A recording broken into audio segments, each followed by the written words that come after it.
বেশ কয়েকদিনের টানা বৃষ্টির ফলে জমা জলে ভোগান্তির শিকার পূর্ব মেদিনীপুরের পাঁশকুড়ার গোবিন্দনগর অঞ্চলের জয়কৃষ্ণপুর গ্রামের একাধিক বসতবাড়ি। অপরদিকে বিষধর সাপের উপদ্রব বেড়েছে ওই এলাকায়। বিষধর সাপের আতঙ্কে যেন তাড়া করে চলেছে ওই এলাকার মানুষজনদের।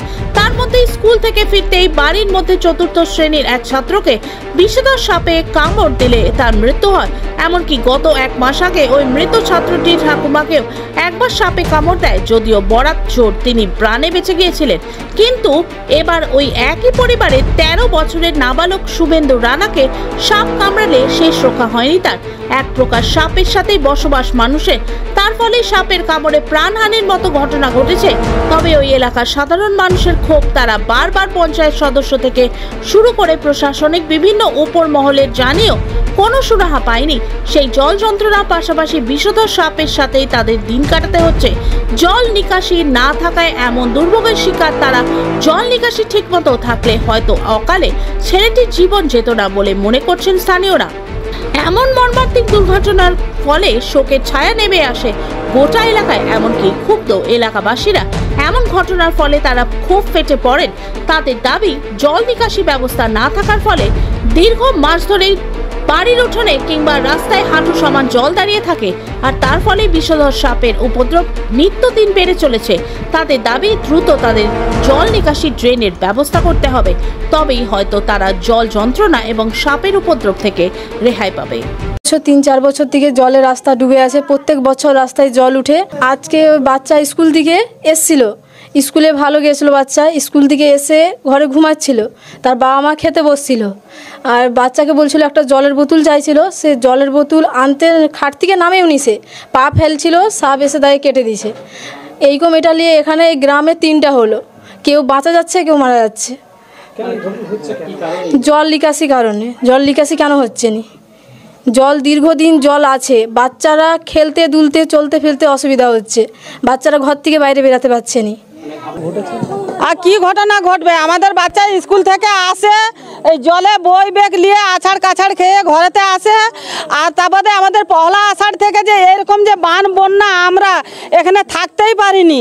আমাদের বহুত কষ্ট, আমরা হাঁটু কাপড় তুলে তখন বাজারে দোকানে যাই, স্কুলে যাই, ছেলেদেরকে আনতে আবার নিয়ে আসতে, মানে আমাদের বাচ্চারা জলে পড়ে যায়। একটা বাচ্চা, আজকে একটা বাচ্চাকে সাপে কামড় দিয়ে দিল জল আমাদের পাড়াতে থাকার জন্য। কত সমস্যার মধ্যে আছেন? বহুত সমস্যার মধ্যে আছি আমরা পঞ্চায়েতকে বলে আজ 3 বছর ধরে বলতেছি, পঞ্চায়েতকে দরখাস্ত লিখে দিচ্ছি, আমাদের দরখাস্ত কোনো অ্যালাউড করেনি। এটা জায়গাটা হলো জয়কৃষ্ণপুর, গোবিন্দনগর জিপির মধ্যে জয়কৃষ্ণপুরের রানাপাড়া। এটার সাপে কামড়িয়েছে, তার পরিবারকে আমরা ব্যক্তিগতভাবে সমবেদনা জানাই। তাদেরকে ভগবান শক্তি দিক, তারা যেন এই শক্তি পেয়ে তারা যেন নিজেদের স্বাভাবিক জীবনে আসতে পারে।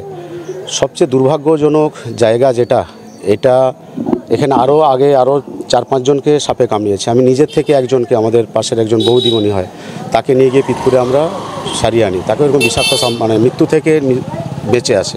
কিন্তু ক্রমাগত সাপ, মানুষ, জল, পায়খানা সব একসঙ্গে বসবাস করছে। কিছুক্ষণ আগেই জয়েন্ট ভিডিও স্যার এসেছিলেন, আমরা বললাম, উনি দেখলেন যে ঠিক আছে তোমরা একটা মাস পিটিশন করে দাও যাতে রাস্তা ড্রেনটা হয়। মানে বিশেষত এখানে পুরো বর্ষাকালটা 4 মাস 4.5 মাস পুরোটাই জলমগ্ন হয়ে থাকে। এবং এরা বিভিন্ন সময় অঞ্চলে গিয়েছে, পঞ্চায়েত প্রধানকে, এখানকার যারা পঞ্চায়েত প্রতিনিধি আছে তাদেরকে বলা সত্ত্বেও বিশেষ কোনো কারণে তারা কিন্তু এই রানাপাড়ার জল নিকাশির জন্য কোনোভাবে চিন্তিত নয়।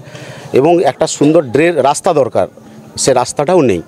পুরো পাড়াটা প্রায় 35 থেকে 40টা পরিবার, 200 মতো মানুষ ওখানে বসবাস করে, তাদের কোনো রকম সুরাহা নেই। এত দিন অবস্থাতেও চারিদিকে জল মগ্ন অবস্থায় তারা দ্বীপের মধ্যে বসবাস করছে, কোনোভাবে তারা প্রশাসনিকভাবে সহযোগিতা পাচ্ছে না। আর এখানকার পঞ্চায়েত যারা রয়েছেন তাদেরকে এই এলাকার মানুষ যখন বলতে যায়, বলে দেয় 27 সালে হবে, 28 সালে হবে, 2 বছর 3 বছর করে স্প্যানের টাইম নিয়ে নেয়। কিন্তু তাদের কোনো রকম কোনো কাজের ইচ্ছা নেই, মানসিকতা নেই। এই দরিদ্র হতদরিদ্র মানুষগুলো জীবন যুদ্ধ মৃত্যুর সঙ্গে লড়াই করছে প্রতিটা মুহূর্ত।